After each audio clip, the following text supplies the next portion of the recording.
Zero to CEO बनना चाहते हो? आज है डे 12। आज मैं कुछ बोलूंगा नहीं, सिर्फ दिखाऊंगा जिन्होंने 12 दिन में गेम चेंज कर दिया। क्या अब भी सिर्फ सोचना है एजेंसी बनाने के बारे में, हेलो, या मेरा रियल टाइम नाम है में आयुष रियल जिंदल प्रोजेक्ट्स पे एंड काम अभी करना है? मैं beehive Amor digital marketing course के बारे में बताने चाहता हूँ, जिसके इंस्ट्रक्टर है कृष्णा सिंघानिया जी। सर सारी चीज़ें बहुत अच्छे से समझाते हैं और हमें अच्छे से समझ आता है। सर नोट्स भी देते हैं ताकि हम बाद में।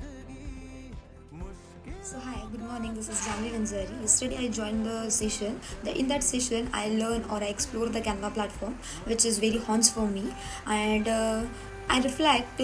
This Canva tool is very simple. Anyone can access it just because of just drag and drop tool. Even we design some posters and Instagram post very hilarious way. So I really enjoyed the sessions and thank you.